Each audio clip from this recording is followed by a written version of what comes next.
Motivo de muita alegria estar aqui para juntos adorarmos e bendizer o nome do Senhor. Vamos ler a Bíblia, Evangelho de Mateus, Evangelho de Jesus, segundo escreveu São Mateus, capítulo de número 27, verso 62.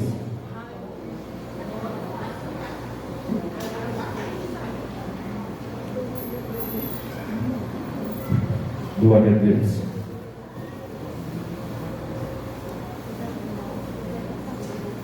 Evangelho de Jesus Cristo, segundo escreveu São Mateus, capítulo de número 27, verso de número 62. Louvo a Deus por essa oportunidade de voltar aqui à minha segunda casa, onde congreguei por alguns anos, e rever alguns irmãos aqui, família, meu pai, pastor João Neto, está aqui, minha mãe Késia. É motivo de muita alegria ver os irmãos aqui e saber que vocês estão abençoados. E essa igreja só tem a crescer mais. Evangelho de Jesus Cristo, segundo escreveu São Mateus, capítulo de número 27, verso 62, diz assim: no dia seguinte, no dia seguinte, no dia seguinte. Podeis assentar, meus irmãos. O texto em que ora acabei de ler, do capítulo 27, do versículo 62, vai nos contar um pedaço da história do nosso Cristo, do nosso Jesus. E o desafio que Jesus tinha em mostrar para os seus discípulos, em explicar para ele sobre o seu propósito aqui na terra, de que eles poderiam entender, colocar na mente deles, que ele iria morrer, mas ele também iria ressuscitar. A todo momento que você vai ler as histórias, os livros, os 4 evangelhos de Jesus, onde vai narrar a história de Jesus, você vai ver em todo momento que você sabe que ele está indo para a cruz.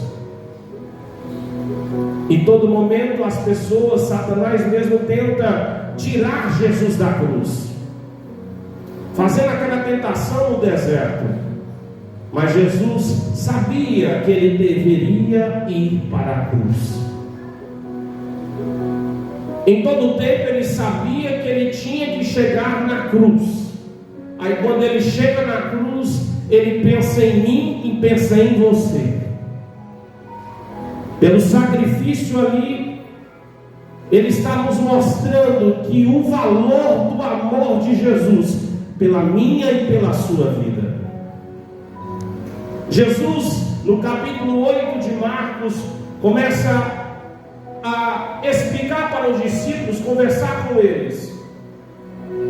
E é difícil eles entenderem, porque eles eram judeus e tinha um judeu pregando para eles. E o que eles estavam esperando era alguém que poderia, tanto um líder religioso como político também,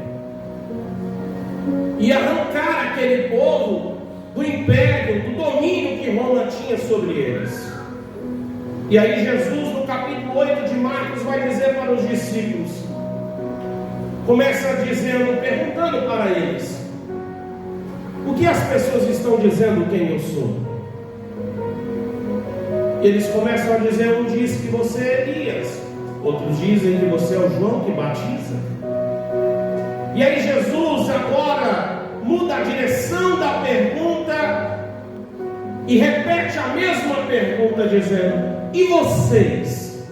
O que vocês dizem que eu sou?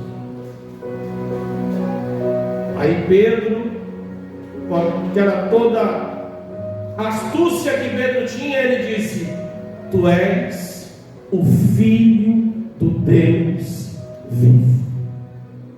Quando Pedro fala, tu és o Filho do Deus vivo, as expectativas de Jesus já começam a compreender que eles estão entendendo o propósito dele aqui na terra. No capítulo 8 de Marcos, Jesus vai dizer a primeira vez aos discípulos: olha, eu vou morrer, mas ao terceiro dia eu vou ressuscitar. No capítulo 9 de Marcos, Jesus repete novamente para os discípulos, dizendo: eu vou morrer, mas ao terceiro dia eu vou ressuscitar. E aí no capítulo 10 de Marcos, Jesus repete mais uma vez para os discípulos, porque isso precisava entrar na mente deles. Eles precisavam entender que Jesus ia morrer, mas ao terceiro dia ia ressuscitar. Esse esforço de Jesus, para que colocasse na mente deles, para eles compreender que o sacrifício era necessário, mas ao terceiro dia, Jesus, o nosso Jesus, ressuscitou. O nosso Jesus ressuscitou. E ele coloca isso na mente dos discípulos. Ele estava mostrando: olha, eu vou ser traído, mas eu ainda continuo com o controle de todas as coisas. Jesus vai ser preso e levado ali no Getsemane. Quando ele é preso, Pedro vai cortar a orelha do soldado. Jesus pega a orelha no chão, coloca na orelha no lugar e fala para Pedro: calma, Pedro, eu estou sendo preso, mas eu tenho o controle de todas as coisas.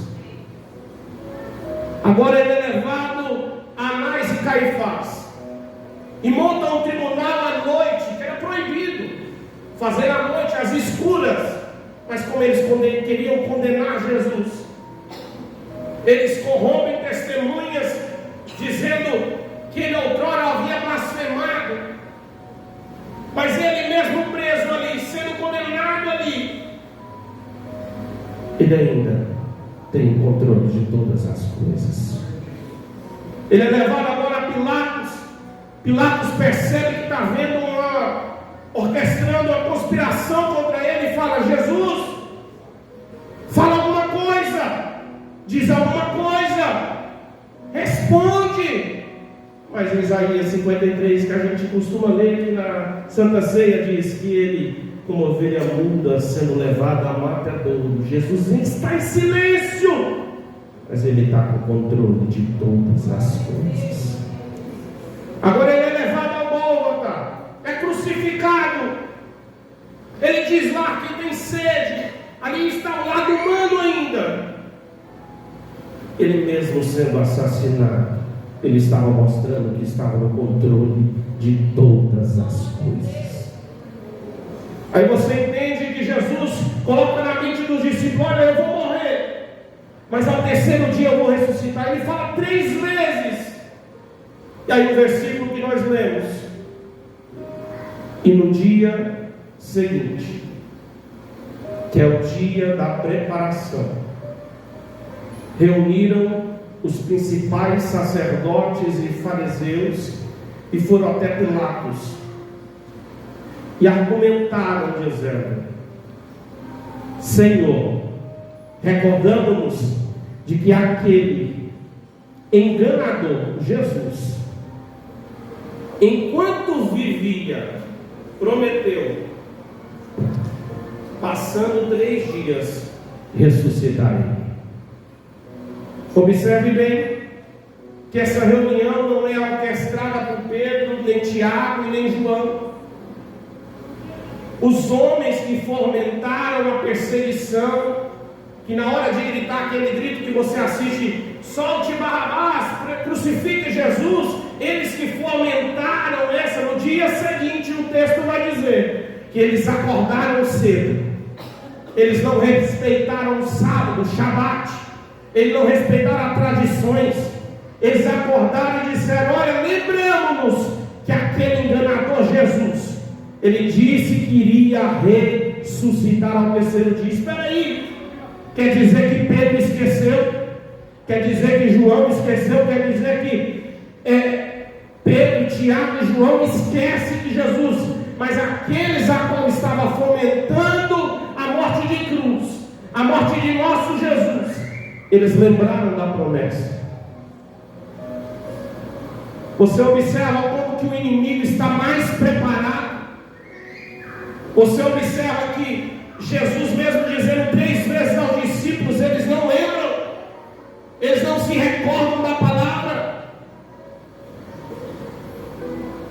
E diante desta palavra de hoje, eu quero dizer que quantas vezes nós vemos ao culto e ouvimos a palavra sendo pregada, você recebe aqui, sai daqui, ouvindo a palavra de Deus, uma promessa que foi falada aqui em cima, e no dia seguinte você se esquece dela.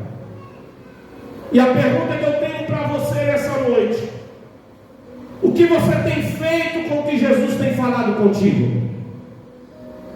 Você não está levando a sério o que Ele falou, ou você não acredita que Ele tem poder para fazer? Enquanto tem pessoas distraídas com as coisas do mundo, tem demônios no mundo espiritual lembrando que Deus te prometeu. Enquanto você está distraído com as coisas, esquecendo o que Deus prometeu, tem demônios trabalhando e dizendo: se for para cumprir aquilo, eu vou fazer de todos os jeitos para que não se cumpra. Mas eu vim aqui como profeta de Deus para dizer que a promessa ainda está de pé. Eu vi um glória a Deus e 4 mãos levantadas. Eu vou repetir: a promessa ainda está de pé. Eu não sei o que Deus te prometeu, mas se o inimigo está se armando, a igreja do Parque Ateneu vai se armar também. Se os demônios estão trabalhando para que você não receba a promessa de Deus, eu te convido a pegar e se lembrar da promessa e dizer: Deus é poderoso para fazer na minha vida. Enquanto tem pessoas distraídas, tem demônios no mundo espiritual dizendo: eu lembro o que Jesus falou. E aí o texto vai dizer que no versículo 62 eles se reúnem e disse: olha, lembramos-nos que Ele vai ressuscitar. Eu vim aqui para dizer, para fazer você se lembrar das promessas que Deus fez na sua vida. Deus fez tantas promessas que vai salvar a sua casa, a sua família, que vai curar, que vai dar casa, que vai dar carro, que vai trazer restauração no lar. Deus prometeu. E eu vim aqui para dizer que ainda está de pé a promessa de Deus. Tem demônios trabalhando para que essa promessa não se cumpra. Mas enquanto eles estão trabalhando, também nós estamos se levantando. O que Deus quer que nós façamos é uma posição. Se posicione diante dessa luta, dessa guerra e da promessa que Deus fez. Esse diabo não vai vencer essa guerra. Esse diabo não vai vencer essa guerra na tua casa, na tua família, nos teus negócios. Deus prometeu, Ele é fiel para cumprir. Se os demônios estão se armando, nós precisamos se levantar. Nós como igreja precisamos se levantar. Às vezes nós achamos que isso é coisa de outro mundo, de que não há nenhum meio, não há ninguém que possa impedir. Existem pessoas trabalhando, existem demônios trabalhando para que você não conquiste os sonhos, realize os projetos e ainda mais as promessas que Deus fez sobre a sua vida. Mas se esses demônios estão se levantando, nós como igrejas também vamos se posicionar. E como igreja posicionada, Deus abençoa, Deus vai na frente. Lá em 2 Crônicas, capítulo 20, nós vamos ver a história que Josafá está diante de uma guerra. E quando ele está diante dessa guerra, no capítulo 20, ele coloca o povo para orar. Vamos orar. Vamos todos orar agora, porque nós lembramos do Deus de nossos pais. Quando ele fala lembramos do Deus de nossos pais, ele está dizendo que eu lembrei das vitórias que Deus já me deu lá no passado. Eu lembrei das vitórias que Deus já conquistou para mim lá no passado. E ele disse, e aí quando o profeta vai falar com Josafá, disse: olha Josafá, guerra vocês não vão ter que pelejar. É o Senhor que vai pelejar por vós. Existem guerras, irmãos, que você vai ter que pegar as armas espirituais. Mas existem guerras também que é Deus que vai entrar na sua frente e vai guerrear por você. Você não vai precisar pegar a espada, pegar o escudo para se defender. É o próprio Deus que vai descer e vai guerrear por você. E eu estou falando que tem guerras aqui que vocês vão passar, que é Deus que vai guerrear e vai dar vitória para a sua casa, vai dar vitória para a sua família, vai dar vitória para os seus negócios. É Deus que vai guerrear por você. Lembramos, os fariseus lembraram que os discípulos esqueceram. Lembra quando Jesus falou 3 vezes para os discípulos? E para os fariseus ele falou apenas uma vez, em parábola. Nós, às vezes, que quando Deus fala, que nós pedimos confirmação. Se for de Deus mesmo, o pastor vai falar meu nome. Se for de Deus mesmo, essa música vai direto a mim. Não precisamos de profeta, Deus já falou, Ele é fiel para cumprir. Deus já falou, então Ele é fiel para cumprir. Aí o texto vai dizer em João 2:22: quando, pois, ressuscitou dentre os mortos, os seus discípulos lembraram de que Ele dissera. Lá no capítulo 2, verso 20, que os discípulos foram lembrar que Jesus falou que ia ressuscitar. Lembrar depois que as promessas já se cumpriram é fácil. Mas eu quero que quando você chega na sua casa, e Deus prometeu que vai salvar a sua família, você vai chegar e colocar a mão sobre a porta e dizer: a minha casa servirá ao Senhor. A minha família servirá ao Senhor. A minha casa está restaurada. É você chegar nos negócios e não ter o mesmo CNPJ, mas orar lá, olhando para o celular e dizendo assim: Deus, eu tenho uma promessa que o meu negócio vai dar certo. Lembrar de depois que tudo já aconteceu é fácil. Agora eu quero ver você lembrar de quando Deus te prometeu e nada estava favorável. Era um dia comum e Deus fez um dia extraordinário. Nenhuma promessa de Deus sobre a tua vida vai se perder. Se Deus prometeu, vai cumprir. Eu vim aqui te dizer apenas isso: vai cumprir. Deus é fiel. Os discípulos não se lembraram do que Jesus tinha falado, não se lembrou do que Jesus tinha dito, queria morrer e ia ressuscitar. Mas quem estava trabalhando contra Jesus se lembrou das palavras. Eles já ouviram tantas coisas de promessa que Deus fez para a sua casa, para os seus negócios, para a sua família, para o seu casamento. E o momento que nós estamos aqui hoje é um momento de posicionamento. Nós precisamos se posicionar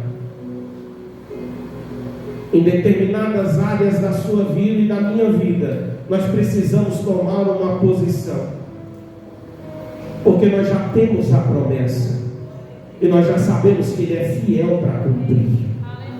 Então, se você já tem a promessa, você sabe que Ele tem poder para fazer, é só se posicionar, porque a vitória já está mais que garantida.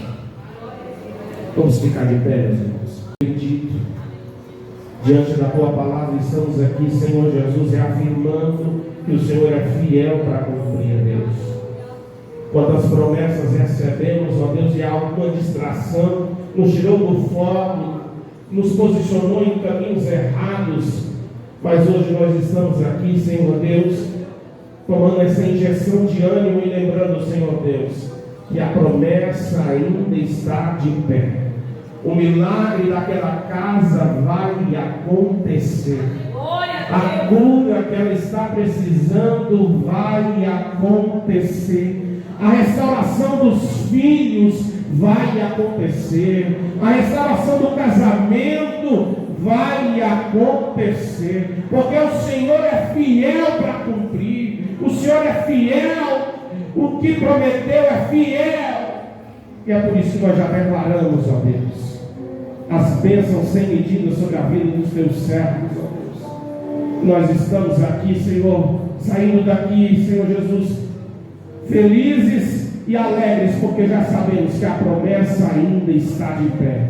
E assim nós te louvamos e te agradecemos, em nome de Jesus.